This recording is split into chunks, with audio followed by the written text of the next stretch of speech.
মিনাখার তৃণমূল বিধায়কের বাড়ির পাশের ক্লাবে ত্রাণের পাহাড়। বিধায়ক উষারানী মণ্ডলের বাড়ির পাশের ক্লাবে মজুদ সরকারি ত্রাণ।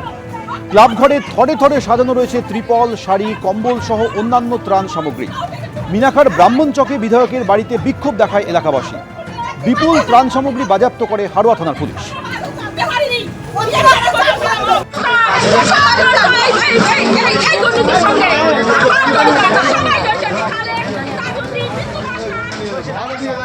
এটা কোনো নতুন ঘটনা নয়, এটা পশ্চিমবঙ্গের সর্বত্র হচ্ছে। যেমন সরকারি প্রকল্পের টাকা কাটমানি হিসাবে এরা চুরি করছে, ঠিক তেমনিভাবে সরকারি বিভিন্ন বস্তু যেগুলো মানুষের পরিষেবার জন্য এসছে সেগুলো লুট করেছে। এই সরকার দুর্নীতির বিরুদ্ধে জিরো টলারেন্স দেখাচ্ছে। তো এই বিজেপি সরকারের আমলে কোনো দুর্নীতিবাজ পার পাবে না। প্রশাসন প্রত্যেককে গ্রেপ্তার করবে এবং প্রত্যেককে যথাযথ শাস্তির ব্যবস্থা করবে।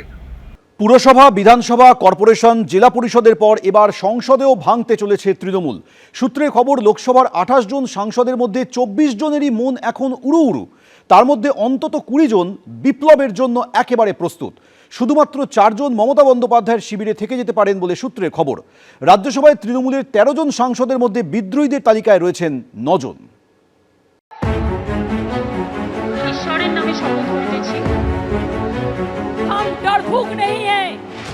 সহজ পাঠে রবীন্দ্রনাথ ঠাকুর লিখেছিলেন, কাল ছিল ডালখালি, আজ ফুলে যায় ভরে। গত 15 বছরে ক্ষমতায় থাকাকালীন এভাবেই ফুলে ফুলে ঘাস ফুলের বাগান ভরে উঠেছিল। কিন্তু ক্ষমতা যেতেই রাতারাতি বাগান ছাড়খাড়। লণ্ডভণ্ড মমতা বন্দ্যোপাধ্যায়ের তৈরি তৃণমূল। পুরসভা, বিধানসভা, কর্পোরেশন, জেলা পরিষদের পর এবার সংসদেও ভাঙতে চলেছে তৃণমূল। বিধানসভায় বিদ্রোহী বিধায়করা যখন জোট বেঁধে তার নির্দেশ খারিজ করে দিয়েছিলেন, তখন চুপ করে বসে তা দেখতে হয়েছিল মমতা বন্দ্যোপাধ্যায়কে। এবার সংসদীয় দলও যখন ভাঙনের মুখে, তখনও তা আটকানোর কার্যত কোনো ক্ষমতাই নেই একদা তৃণমূলের সর্বেসর্বার হাতে। লোকসভা ও রাজ্যসভা মিলিয়ে তৃণমূলের বর্তমান সাংসদ সংখ্যা 41, লোকসভায় 28, রাজ্যসভায় 13। সূত্রের খবর, লোকসভার 28 জন সাংসদের মধ্যে 24 জনেরই মন এখন উড়ু উড়ু। তার মধ্যে অন্তত 20 জন তো বিপ্লবের জন্য একেবারে প্রস্তুত। সূত্রের খবর, এরা মমতা বন্দ্যোপাধ্যায়ের সঙ্গ ছাড়তে মনস্থির করে ফেলেছেন। শুধুমাত্র 4 জন মমতা বন্দ্যোপাধ্যায়ের শিবিরে থাকছেন বলে সূত্রের খবর। এরা হলেন অভিষেক বন্দ্যোপাধ্যায়, কল্যাণ বন্দ্যোপাধ্যায়, সুদীপ বন্দ্যোপাধ্যায় ও মালা রায়। ভাঙারও তো একটা বিজ্ঞান আছে, ভাঙা শিখতে হয়। অপরূপভাবে ভাঙা, গড়ার চেয়েও মূল্যবান কখনো স্বপ্ন। কিন্তু দূর দূর পর্যন্ত এর সঙ্গে বিজেপির কোথাও কোনো সম্পর্ক নেই। সূত্রের খবর, শুধু লোকসভায় নয়, রাজ্যসভাতেও ভাঙতে চলেছে তৃণমূল। অভিষেক ব্যানার্জির হাই হ্যান্ডেডনেস, সেইভাবে দলকে পরিচালনা করছিলেন এবং সেটাতে মমতা বন্দ্যোপাধ্যায় বিষয়টি বুঝেও চুপ থাকা, এটাই তো কারণ সবার ক্ষেত্রে। কোনো এমপির সাথে তো আমার কথা হয়নি, আর আমি বিধানসভার সদস্য, লোকসভা বা রাজ্যসভার সদস্য নয়। কিন্তু টিভি মিডিয়ার মাধ্যমে যা দেখলাম যে সেখানেও বোধহয় এরকম একটা ডেভেলপমেন্ট হচ্ছে। এবার সেটা দেখে আমার যা মনে হলো যে ক্ষোভের কারণ সবার একই হবে।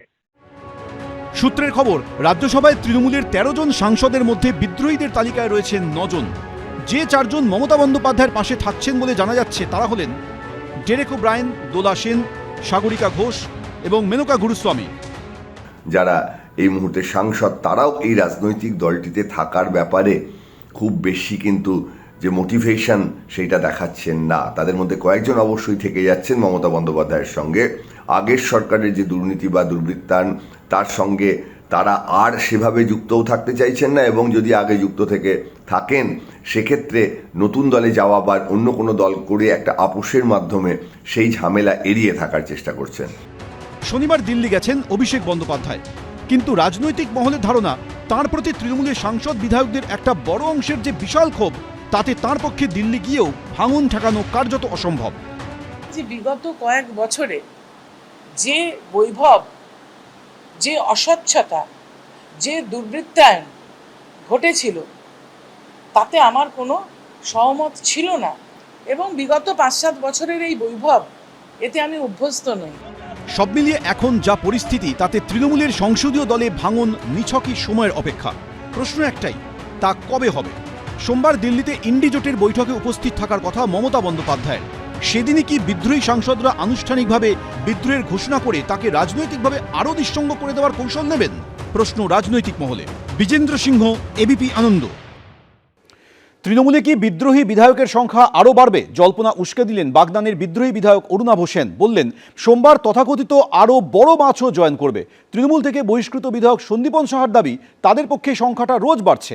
আর এই প্রেক্ষাপটে তৃণমূলকে আক্রমণ করতে ছাড়েনি বিজেপি এবং কংগ্রেস।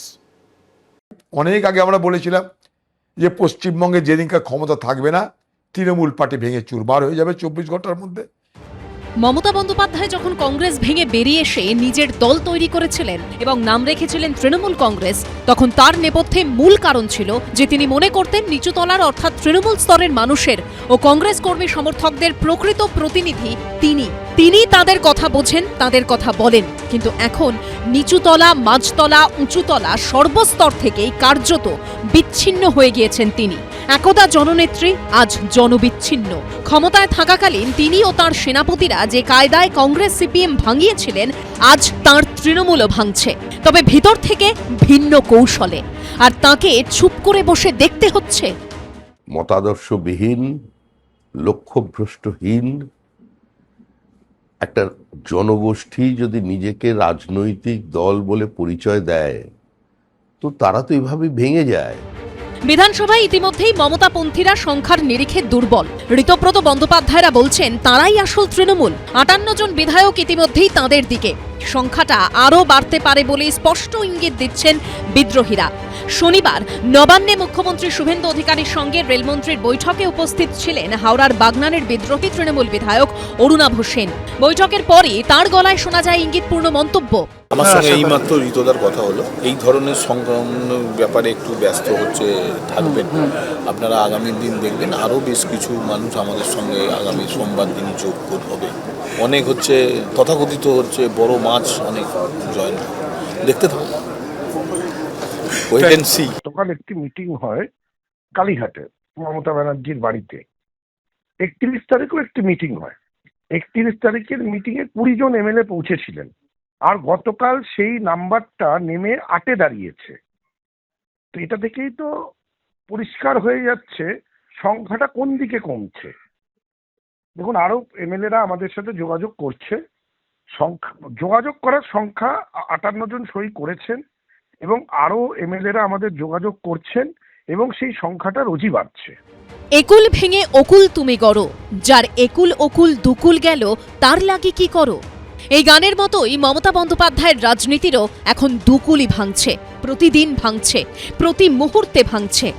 কাছের লোক, দূরের লোক বলে স্থায়ী কিছুই নেই। এক লহমায় পাল্টে যাচ্ছে সমীকরণ। শুধুই ভাঙছে, গড়ার সম্ভাবনা নেই বললেই চলে। আর এই পরিস্থিতিতে এককালে মমতা বন্দ্যোপাধ্যায় যাঁদের ঘর ভেঙেছেন, তাঁরা এখন পারে বসে তাঁর রাজনৈতিক ভাঙন দেখছেন। ওখানে যখন হয়েছে এখানেও হবে, তাদেরই তো লোক এখানটা আছে। লোকসভার স্পিকারের সঙ্গে অনেক এমপি যোগাযোগ করেছে। ব্যান্ডেড দিয়ে কি আর ক্যান্সার সারানো যায়? দিদি এখন ব্যান্ডেড অ্যাপ্লাই করেছে ক্যান্সার সারাতে। এই পশ্চিমবঙ্গে কংগ্রেস 50 বছর ক্ষমতায় নাই, আমরা কিন্তু ময়দানে আছি।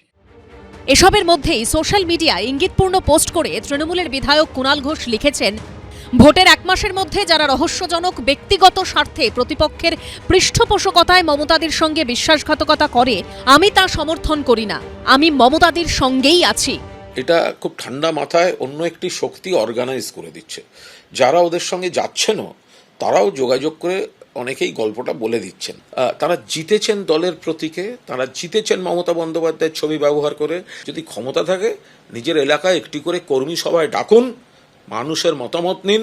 দলের কর্মী যারা তাদের জিতিয়েছেন তাদের মতামত নিন যে মমতা বন্দ্যোপাধ্যায়ের সঙ্গে বিশ্বাসঘাতকতা করবো কিনা, তারপরে সব সিদ্ধান্ত নিন না। যা দেখলাম ওদের পার্টিদের কথা শুনে মনে হচ্ছে যে ক্ষোভটা ছোটবাবুর উপরে বেশি। কিন্তু এটা জেনে রাখুন, মন্দিরই ভেঙে গেছে তো ভগবান কোথায় থাকবে।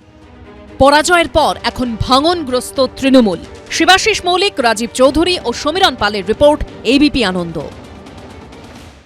এবিপি আনন্দ, এগিয়ে থাকে, এগিয়ে রাখে।